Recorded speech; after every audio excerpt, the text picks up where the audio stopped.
Hello friends, welcome to Meridian Overseas. अगर आप top counsellor से कनेक्ट करना चाहते हैं, लाइव अपनी काउंसलिंग चाहते हैं, तो आप डायरेक्टली वेबसाइट पे जा सकते हैं। अपने किसी भी काउंसलर के साथ आप डायरेक्टली एप्लीकेशन करवा सकते हैं, वीज़ा फाइल सबमिशन करवा सकते हैं। तो वेबसाइट विजिट करें और अपना रजिस्ट्रेशन करें ताकि आपकी सारी प्रोसेस स्मूथ रहे। Hello guys. Welcome to UK Visa and Immigration channel.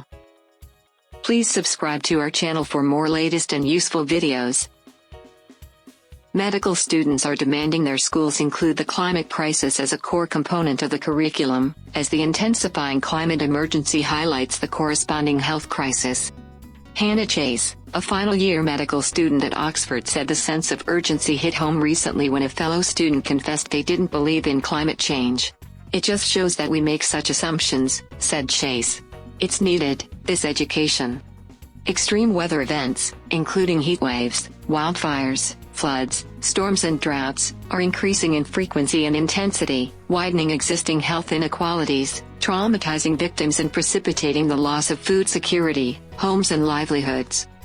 Climate change and its fossil fuel-powered drivers, such as urbanization and intensive agriculture that encroach on wildlife habitats, are encouraging pathogens to jump from animals into humans.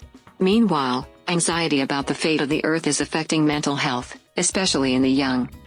Disturbed by the lack of teaching on climate change in her course, last year Chase stumbled upon an assessment tool designed by a group of U.S. students to inspire medical schools to adopt climate change and sustainability goals, a report card judging the school's green credentials. Despite the strain of the pandemic, Chase managed to make the concept work in the UK. She and her colleagues convinced 30 out of the 33 medical schools to publish the grades given by their own students on a handful of criteria, including the curriculum to community outreach and campus sustainability.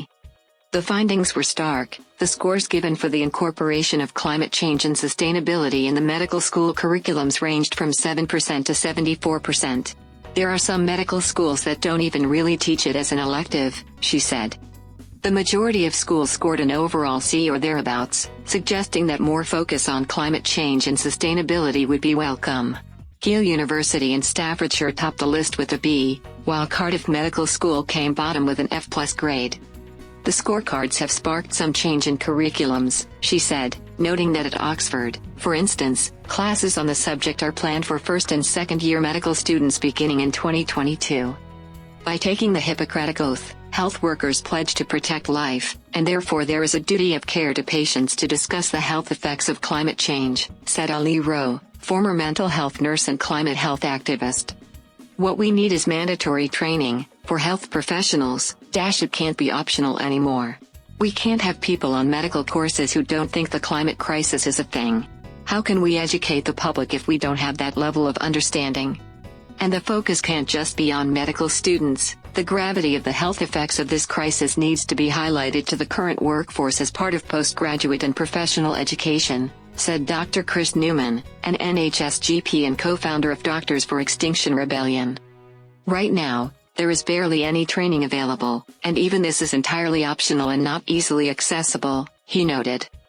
"You can't just educate medical students on climate change, because they're going to battle against the seniors who often don't know enough." Dr. Abby Festa, a junior doctor, has been helping with a voluntary lobbying effort to get NHS trusts to declare a climate emergency. Of the 233 trusts in England, roughly about 10% have so far done so, she said. Before getting involved, Festa said she believed the reason change had been slow to come was because we hadn't shouted loud enough about it. Once people knew, she presumed, they would get on with it. But the reality has been a bit of a wake-up call. Things aren't changing quickly enough, she said.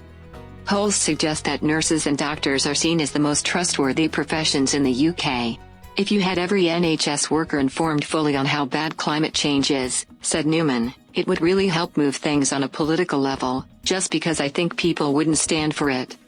Thanks for watching this video. For any further information, kindly contact us on the email I'd mentioned on the screen. Thank you.